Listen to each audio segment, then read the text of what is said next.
Yo, what is up? It is Tuesday, April 6th.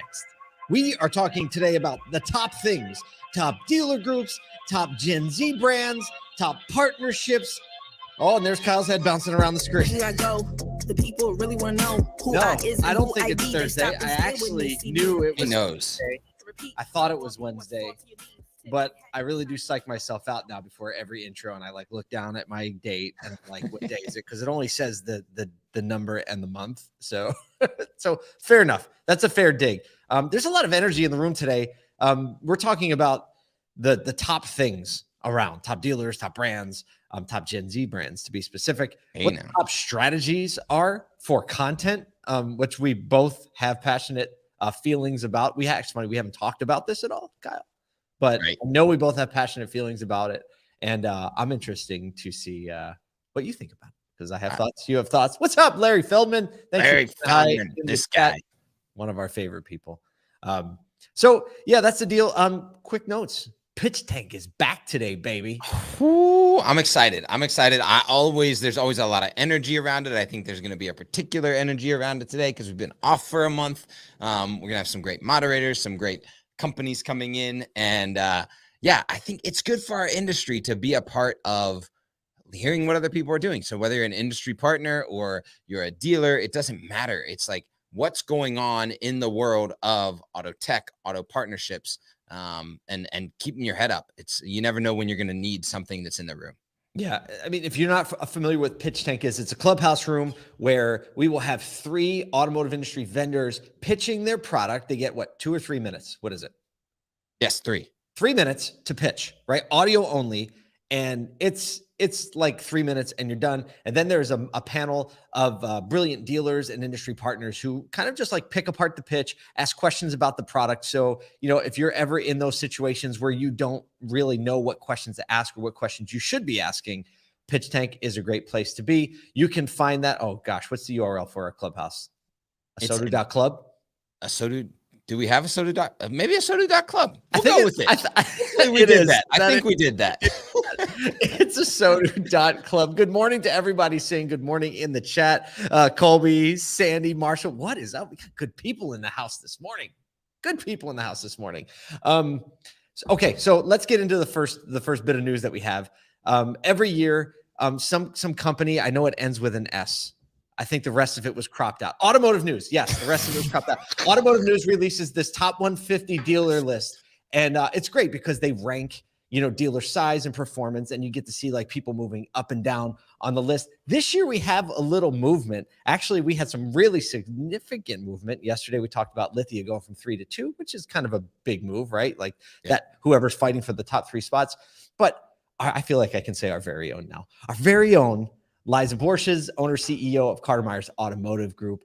They jumped 29 spots on the list. Second biggest mover of the group, actually.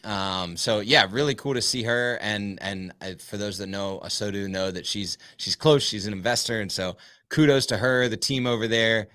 What I love. We would be like, kudos to you, Liza. She'd be like, no. Everybody else, I'm just she would not take the credit at all. We were talking to her the other day. The way that she organizes her corporate team on their org chart is at the very bottom, and they call it support staff. They don't even call it the corporate team. So it's like a reverse pyramid. So good. Reverse pyramid. So they jumped from number 117 to number 88, broke the top 100. And there's probably a lot more to come. And if you click on the link in the show notes, the Automotive News Story links out to the story of how she made her most recent acquisition, which was really the result of a 20-year relationship, not like somebody on the hunt. It was really somebody coming to her and saying, we believe in your culture. We believe in how you do things. We want to take care of our people. And we think that you would be the right fit. Are you interested? And boy, is that an awesome way for it to go. Cool. Yeah. Boy, is it an awesome way for it to go. It's like leading with people instead of financials, right? I mean, the financials will come, but leading with people is dead on. So absolutely love it. And yeah, a couple other troublemakers that we know, Wester from 22 to 17, Coons, we know the team over there, sitting at 30. Which Jermaine is it? The one in Ohio. That's a great question. They're both technically out of Ohio, from what I understand. Shop is on there. We got a lot of friends on that list now. A lot of friends. So Yeah, it's great to check out the see. list. Go in the show notes, and you can just click right through and read. Look for the people that you know, and shoot them a little congratulation message, because it's a big achievement to get on the top 150 top 150 list. You know what was interesting, and I don't know if this is historical, but I don't remember it being. I remember the top 150 being by overall profitability, and they had a profitability list, but it was done based on new cars. So I think that was one of the reasons for a lot of the movement. It was, the top 150 was done based on new car sales. I'd have to research to figure out if that's the way it always has been, or whether that's kind of a new way of measuring the. Yeah, well, actually, if I remember correctly, there are several lists in the print edition, and it's top 150 based on this, based on this, based on this. We'll investigate. We'll find those hard hitting answers for you. There you go. Got a partnership to talk about today. Yeah, this is really neat to see. We've seen historically OEMs coming together and partnering on technology, but this is really one of the first announcements that is dedicated to EV technology. So yesterday, Honda and GM announced a partnership to increase the capacity in EV manufacturing and technology research, Mary Barra was interviewed and quoted a lot in that. And I'm actually pulling it up right now so I can pull that out. But I just love the fact that the OEMs are banding together too, right? It's good. It's like, when OEMs band together, no crisis can win. We have a great meme for this. I don't think we have it loaded up in the show, but we'll put it out soon. It was just in our internal Slack as we're developing memes, and it's got like two arms, like big muscly arms, and one says Honda and one says GM, and it says Operation Tesla Who. Yep. It's a good one. So good. Hey, if Honda and GM, so they've worked together before on battery cell technology. Yep. A lot of this development is around, I think, what will end up in the Honda, I think it's called the Prologue coming out. The Honda Prologue and Acura's first all-electric vehicle, which I think is 2024, is next year, is going to be released.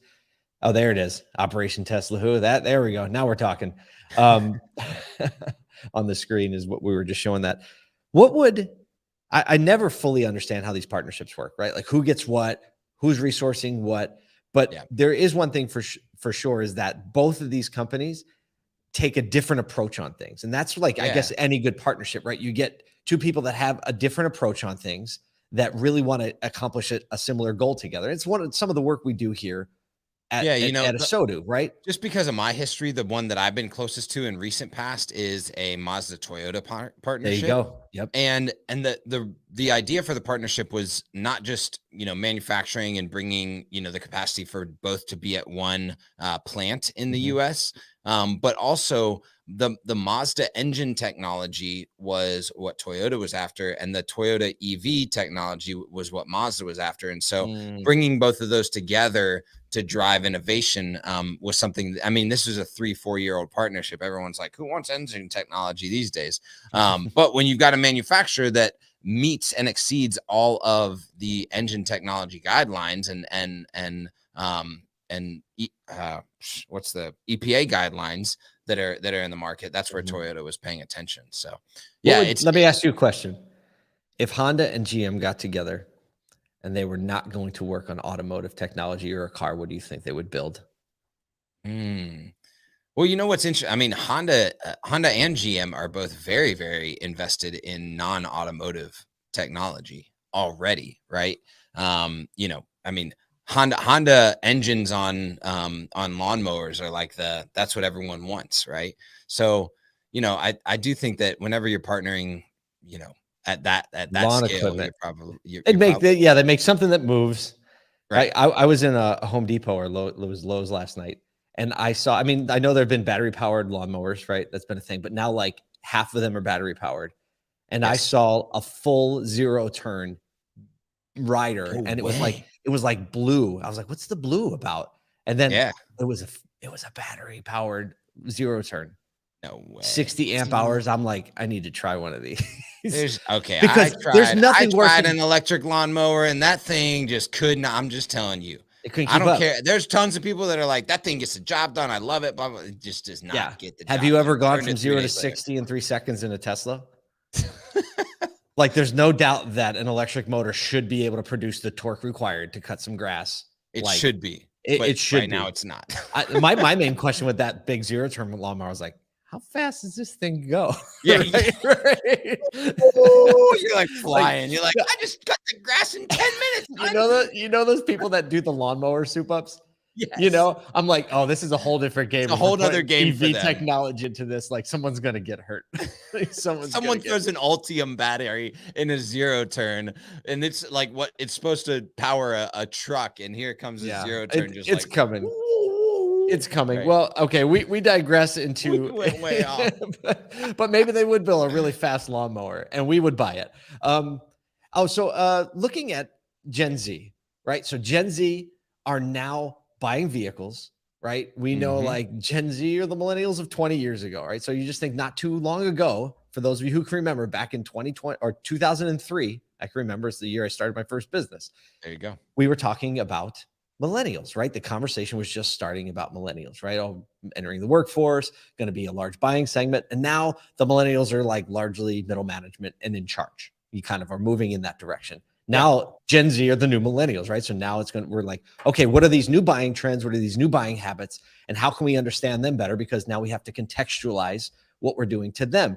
Well, a brand that I follow called Collective, it's spelled without. And real quick, O. to be clear, Gen Z goes all the way up to age 25 right now, right? So this isn't Is it 25? like, I thought. yeah. It was So 23. okay. That's apparently what Gen Z is up to now. So you got to that think makes sense. like, Millennials, 40, yeah. These people are in the marketplace right now. They're not working and buying things. They're not just teens. Right. That's a good point. So Gen Z, this is an article from Collective, CLLCTVE, right? They took out all the fancy things. It's cool. But they're like, hey, here are the 5 brands that get it. And they the top 5 brands that Gen Z connects with. I'm not surprised. Actually, there's one in here that it makes sense, but I'm like, oh yeah, I didn't think of that as a brand. I thought of it as a tool. So here's the list. Nike, no surprise, right? Nike has just done an amazing job at understanding culture, being a part of the popular conversation, and then just building out a very large gravitational pull, right? Not just with athletes, not just in fashion, but all types of things. The next brand is Vans. Vans, wild to me. Is Vans owned by Nike? I don't think so, but Converse, no. Doesn't really matter because that's wild, because 1998 was like Vans on point. Everybody was like, gotta have a Vans, gotta have that skater vibe. And it's kind of coming full circle. Yeah, they've been around since the 70s. They're the second favorite shoe brand, but also the second favorite brand. So obviously this is telling us that style and, visible expression is a big part of how Gen Z is going to react. And look, the shoes are more affordable. They're kind of timeless in their design. They said it's kind of like a gender neutral design. So it's like they really do flow back and forth. So there's kind of like a larger way to deploy the fashion. Yes. So it's kind of like anybody can be cool in Vans. It is interesting that like they're back. Vans never went the Walmart route. You know what I mean? Like when I was like Stussy and I remember Champion were like the big deal. And then they went into Walmart, right? They signed the big deal. They got in the Walmart and then they just dropped off like the popular culture map. Vans just never went that way. No. But Vans absolutely hold on. Number 3 brand. Here's the one that surprised me. Adobe. I know, right? So interesting. But I get it because we're creating a generation of content creators. It's a creative, yeah. It's a culture of creation. And it maps right to number 4, which is Apple, right? Stop. Is that like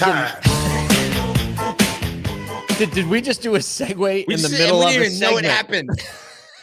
It's a segue in the middle of a segment. So Pip, go ahead, Kyle. I interrupt you with that. So Adobe is the 3rd highest brand about creating content, right? If you're not familiar, just to give you Adobe Premiere Pro, Adobe Illustrator, Adobe Photoshop. You probably have heard the word Photoshop, right? Now Gen Z, these tools have become a part of their life, right? They're making content. They're using it in everyday life. And then Kyle, to your transition.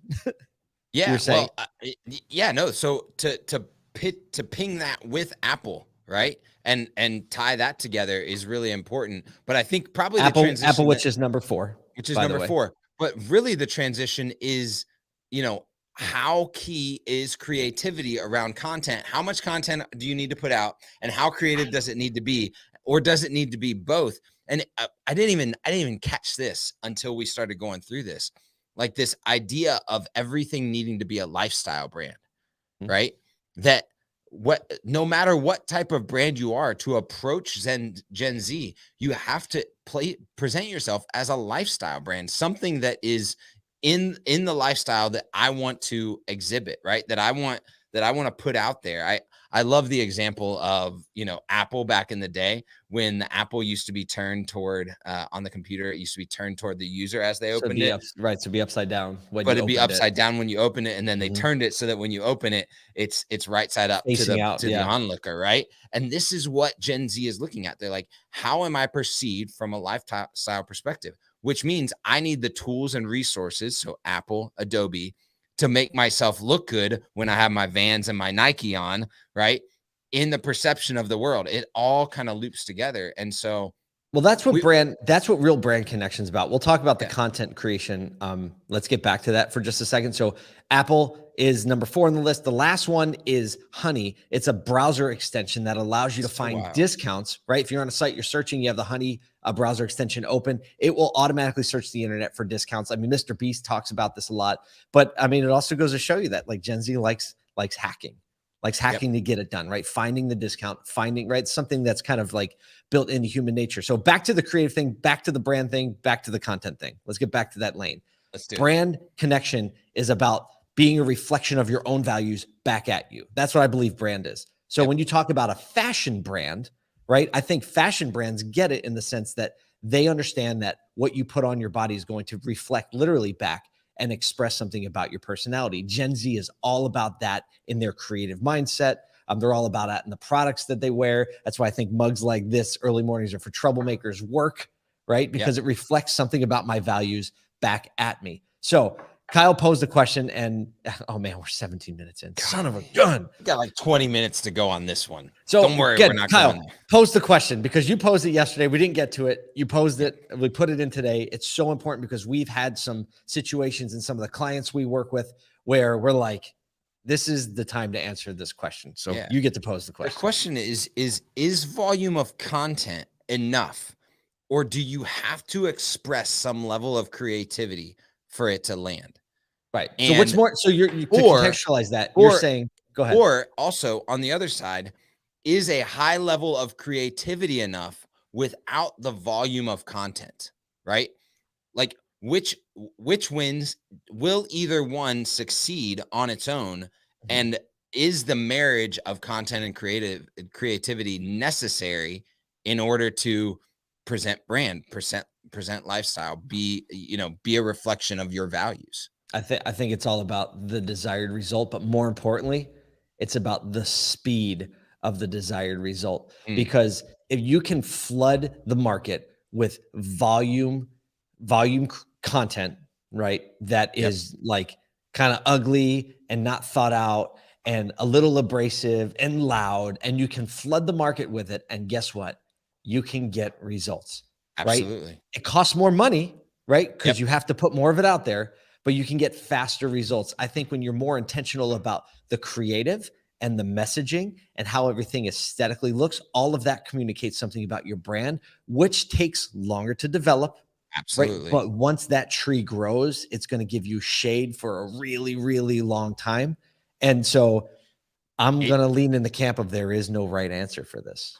I'm going to say that is true. It is. It's on the desired outcome. Like, what do we need right now? And what do we need in the future? And what's the desire for our brand to be in the marketplace? But I would personally lean on moving toward the creativity reflection of your brand instead of just like media arbitrage. Media arbitrage is good for transactions. Brand is good for retention. And so, that is always the better long game. It's always the lower cost of transaction. It's always the higher retention value and the lifetime value of a customer or client. But it is much, much harder. And it takes a lot of intensity and in focus to execute well. Isn't it funny that in life, something that takes more work is going to yield a longer lasting on. results? Come Funny on. thing about that. Let's so I know go. if it was up to me, right, everything would be perfect. Even as we've launched ASOTU, right, I've had to really shut off a part of me that's just like, creatively, this isn't where I want it to be. Right. But I do see the result of actually getting content out there that people can interact with and building the brand. There is no right way to approach it. But I know you, and I know many of the dealers who are savvy brand marketers understand that planting a tree is going to take longer for it to grow, but you're going to eat fruit from that tree for 50 years versus planting something that's going to sprout out up in 2 months, and you're going to pull it, you're going to eat it, and it's gone. You got to do all the work again. So I would say the more time you spend developing your brand with great creative, the less ad dollars you are going to spend in the long run. I think ad dollars are actually just a tax on your brand. So ad dollars are a tax on your brand. Put that on a shirt and wear it. Let's go. Well, look, we gave you all the stuff. We gave you 21 minutes today of our heart and soul. We hope you turn around and give the rest of the day your heart and soul as you lean into this industry, serve other people, try to make it one step better today.